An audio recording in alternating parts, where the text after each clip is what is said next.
Signs are everywhere. And before I became a school bus driver, I was oblivious to most of them.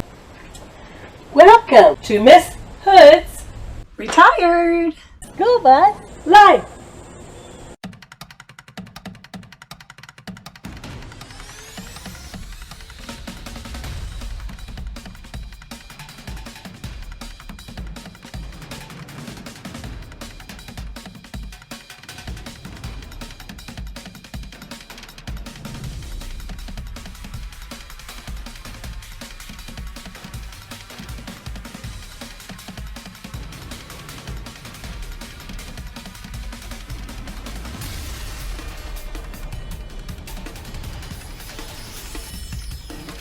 Transportation Procedures and Training Manual. Chapter 3. Traffic Rules and Signs. I'll never forget when I first started driving a school bus. I could not believe how many times I disregarded signs. When two vehicles approach an uncontrolled intersection at the same time, the vehicle on the left shall yield to the vehicle on the right.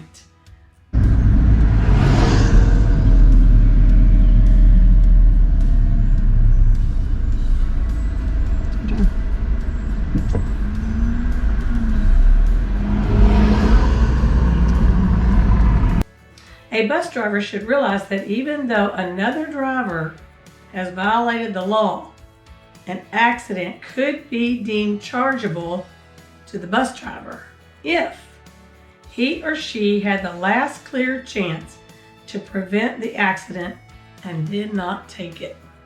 I'm sorry, I've got to read that to you again.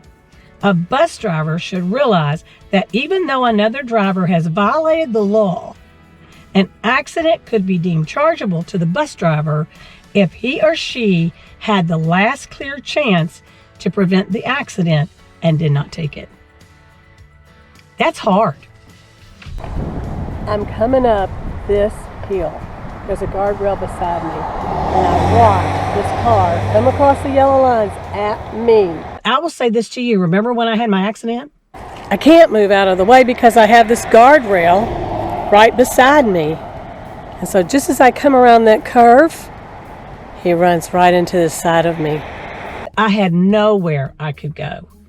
So I'm looking at this now and thinking, I wonder if I would have been deemed chargeable if there had been a shoulder that I could have at least moved over and given this car more room to realize you're driving into a school bus. I thought when he ran into the side of me, it would smash his car and there'd be a wreck and all the traffic would have to stop. But he saw what he was doing just in time, and he ran down the side of my bus about 30 feet, got back in the lane, and kept on going. When I filled out the form, I told powers that be that there was a guardrail next to me, and I could not swerve over to let that car readjust itself and realize you're driving into a big yellow school bus. There are 5 classifications of traffic signs: prohibitory, warning, informational, regulatory, construction and maintenance standard. Shapes make them easily identifiable even though the message may not be legible. So let's talk about the road signs. We know they are a specific size, they are a specific shape, they are a specific color, and it's to convey a definite message to inform you as a driver of potential problems, as well as to provide you with useful information.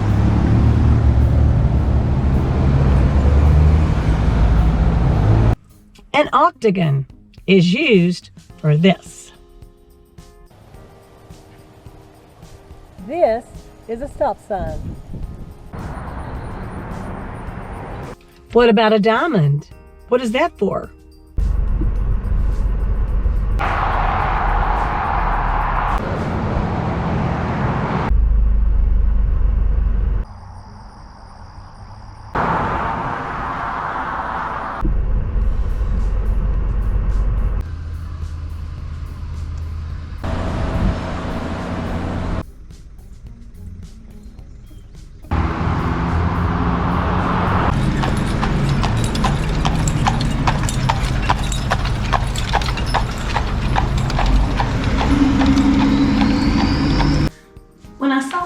there was just something about it that bothered me. Then I saw this sign, and I thought, this is great. I couldn't get that slow children at play out of my head. This sign has a much better message. The horizontal rectangle is generally used for guide signs.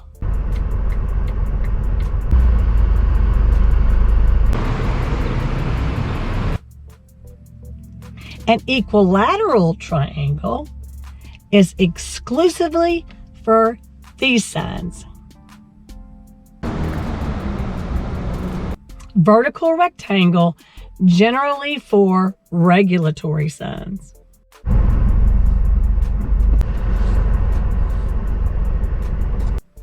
A pentagon is for school advance and school crossing signs.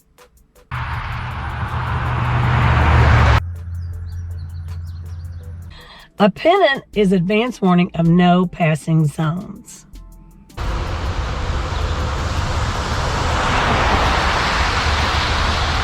A round sign is for railroad advance and warning signs and state road signs.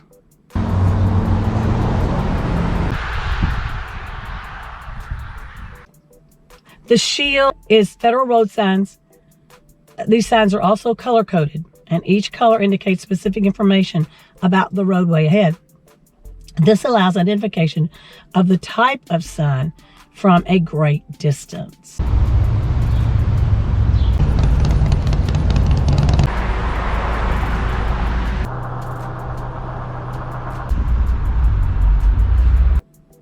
Red is for stop, yield, do not enter, or wrong way.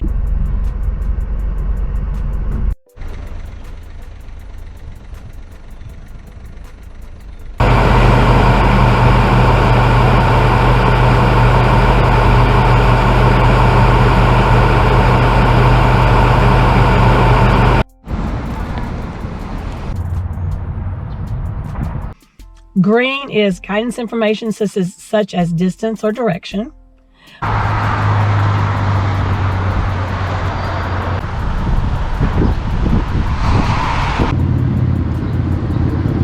Blue is motorist services.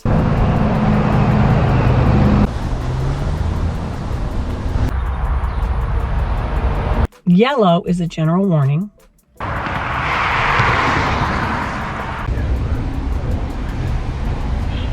Optic green is school approach and school zone. Black is a regulatory sign. White is a regulatory sign.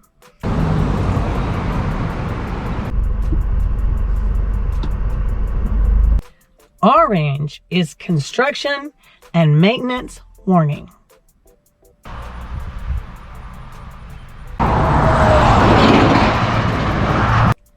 Brown is for public recreation and scenic guidance. My favorite sign color is brown.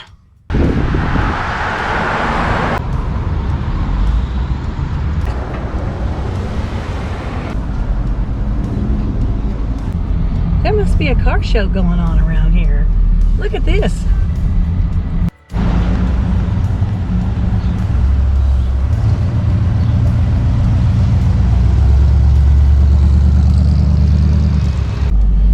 There's another one.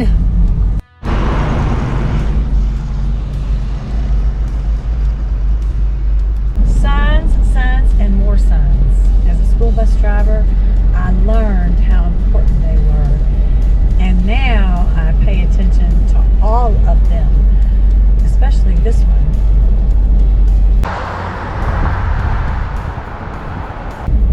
I was with another driver.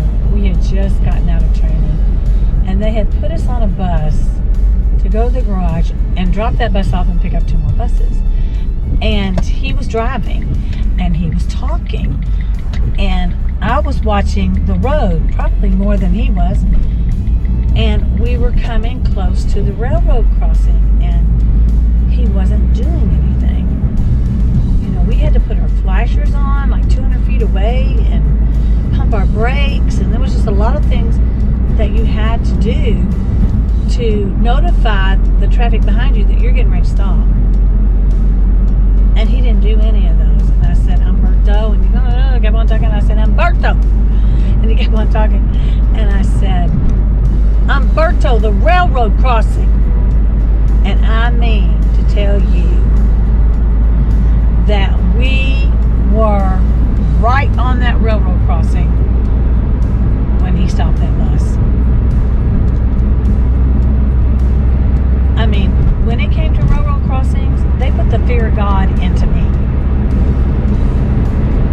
And I still pay attention to those signs.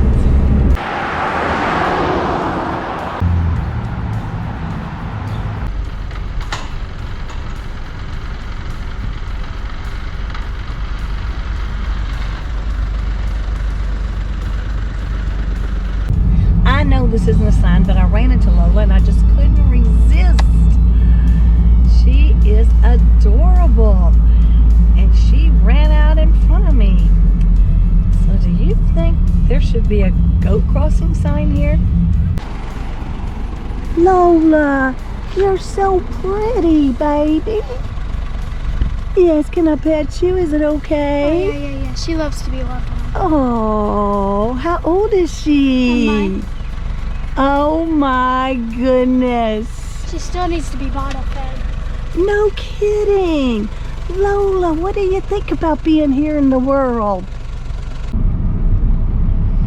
It's just another day in Miss Hood's retired school bus life.